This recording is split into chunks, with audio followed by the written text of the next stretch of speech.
Bakunzi bacu musaze mudukurikirana kuri B-Info mu nkundire ndabaramutse nongenda baha ikaze mu kiganiro cacu cuno mugoroba aho tugiye kubakugezaho amakuru akomeye cyane nizere ko abantu benshi batabashije kuyamenya.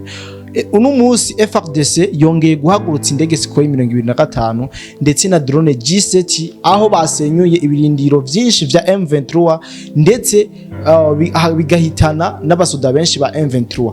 Uno munsi rero dusimbiye muri cyo kugira ngo tubanze tubashikirize uko vyagishoboye kugenda operation Sukhoi yagenze ndetse tunababwire n'ivyashoboye kuhononekera byose muri rusange. Ariko mu nkundire oshimire cyane babantu badukurikirana badahengesha kudukurikirana abatwe turi kumwe narijya mu Rwanda kutwereka urukundo rwinshi natwe tatwiteze. Yes, mubane natwe ku bibuga vy'imigwano kugira ngo mubashe muronka amakuru meza kandi yizewe. Ariko mbere yuko ntabarambira reka mikaze musesanguzi wacu kugira ngo ahite ababwira ivyaranze runo rugamba ndetse naho gwabereye muri rusange. Bwana musesanguzi meze fresh. Amahoro cyane bwana journaliste. Jewe ndaho ndakomeye meze neza. Reka nce ndamutsa n'abadukurikiranye kandi ndanabashimira kuko je nkomeza kubona amakomantere yabo hari abatubwira inama ingene twohindura ingene twobigenza kugira bibe byiza gusumba. Urumva ko ari abantu bacu ntaho barakubashimira. Reka kwanza nce ndamutsa umuntu akunda gukora amakomantere cyane ari muri Zambia.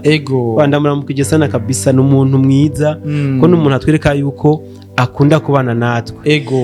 Uyu munsi rero FARDC yasuye guhagurutsa Sukhoi 25 kuba Sukhoi SU 25. Wana musesanguzi naguciriye murashobora kutubwira uburyo Sukhoi ikoramo.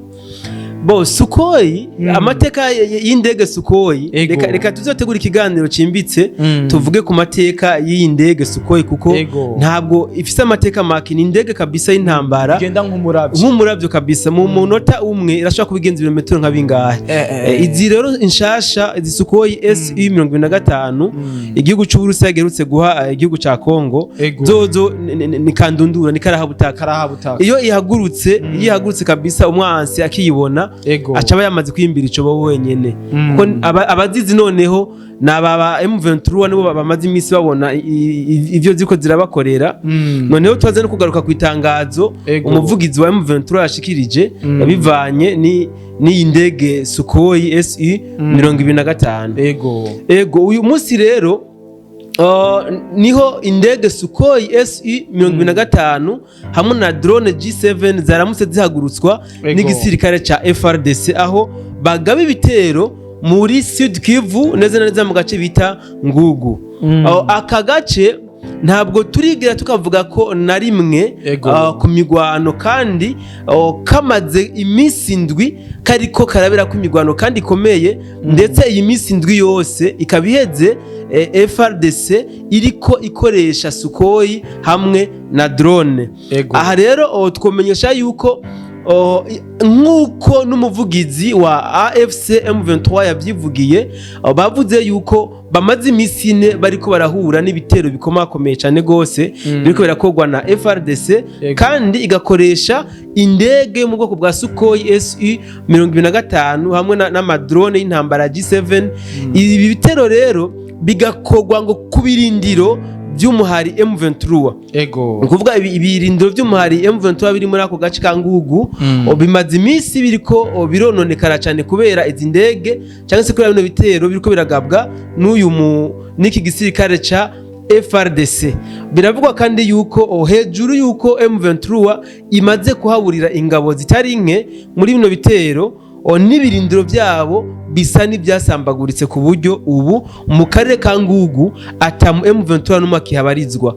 Ukuvuga abenshi barashoboye gushwiragira bariregaye baje mu mashamba kubera ko izi ndege zikora ibitero akanya kandi kuvuga ibitero bya hato na hato ntabwo babaheza nga agahengwe.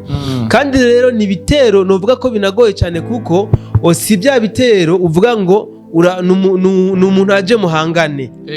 Ni indege irakubita amabombe ikirenganira yagaruka igakubita ikirenganira. Rero ntibikunda kuko izi ndege baheruka kuzana M23 na RDF nta bushobozi bafise bwo kuzikorora. Ego. Ni ukuvuga n'ubwo yoza igahagarara hejuru igacucuma ikibandaniriza bayiraba nka televiziyo. Ego. Aha rero nico cyanatumye rero aha uyu muvugizi wa AFC M23 asohora rino tangazo. Reka tunabarikishizeho gato mu majambo make ibyo yashatse kuvuga muri rino tangazo. Yavuze ati iminsi ine iraheze igisirikare ca leta ya Kongo FARDC kiriko kiraturasa gikoresheje indege z'intambara Sukhoi Su-25 hamwe na drone zo mu bwoko bwa G7. ni ukuvuga ngo bamaze iminsi bariko baragaba ibitero bikomeye kuri uyu muhari wa RDF M23. Ayabandanije avuga ati ibi bitero bamaze iminsi ine bariko barabikora ku birindiro byacu. ni ukuvuga reka avuga ku birindiro byabo M23 RDF, ngo batwiciye ingabo nyinshi ibirindiro byacu birashwanyagurika. Yaciye yongera ko kandi ngo ndetse ngo hariho n'abenegihugu bashoboye kuhasiga ubuzima. Acabandanya kandi yavuga ngo rero ngibi byerekana yuko leta ya Kongo idakeneye ibiganiro n'amahoro. Ibi ni muri make ivyo Kanyuka umuvugizi wa AFC M23 yashoboye gusaba mu tangazo ryiwe. Acabandanya kandi ati ibi rero biriko biraba mu gihe twaronse ubutumire bwa perezida w'igihugu ca Angola. ni ukuvuga ngo ubutumire budutumira kujya kuganira hamwe na leta ya Kongo, ariko twihweje tukaraba ingene turiko turabamenase muri iyi minsi batubwiye yuko tugomba kwitabira ibiganiro by'amahoro. Tubona yuko igihugu cyangwa se leta ya Kongo ubwayo atamahoro n'umutekano ikeneye. Turabye rero rino tangazo tugaca turaba n'ibimaze iminsi biri ku rubuga rw'intambara, biraboneka yuko hano Kanyuka inovuga yashatse kwerekana intege nke bafise, kuko ngene abantu dusanzwe tuzi M23, ndavuga ya M23 yafata Sake, Goma, Minova na Bukavu mu kanya isase, bakaba batanguye kubogoza, barabona yuko bakomerewe. Aha twabibutsa yuko M23 nayo nyine ubwayo yari yaranse ibiganiro kumbure, kandi no gushikana n'uyu munsi nibaza yuko yego nivyo baravuze yuko izoserukirwa mu biganiro, mugabo babivuze bateba. Iki rero ni kimwe mu byerekana yuko M23 kuba yemeye ko yoja mu biganiro naco ni kintu kimwe novuga mu bintu bigomba kuyifasha, kuko yarigeze ahatemba. Ku rubuga rw'intambara M23 ntabwo iri kuroroherwa na gato.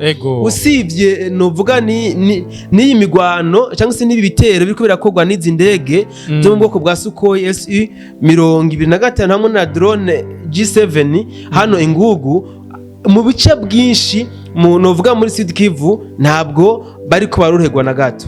Urakoze bwana musesanguzi wacu, uratubwiye yuko Sukhoi 25 ndetse na drone G7 zakoze akazi katoroshe mu birindiro vya M23, ariko turacha kumenya nabahe nike gitigiri c'abasikare ba M23 bashoboye kwasiga ubuzima.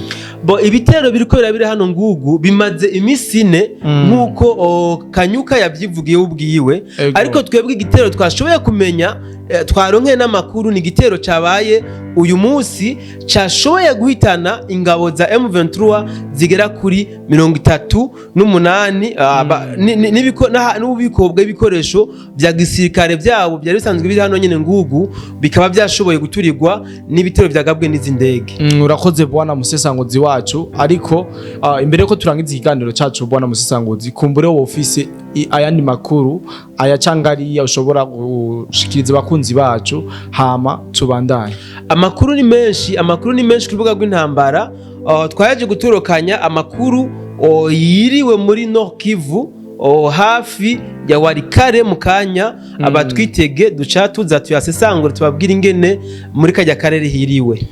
Urakoze cyane, reka nongere ndonka kajyo kugira nshimire abantu bose badukurikirana, abari mu Burundi, mu Rwanda, muri Kenya, Zambia, Europe n'andi heshi. Tubabwire ko natwe tubakunda, hama mubandanye mukurikirana ibiganiro byacu. Nizere yuko bibaha icyizere na cyane cyane abenshi muguma mubimbwira yuko ibiganiro byacu bibubaka. Yes, nongenda batumiriye twongere duhuriye mu kindi kiganiro tukiya tubahe mu kanya isase. Ciao ciao, bye bye.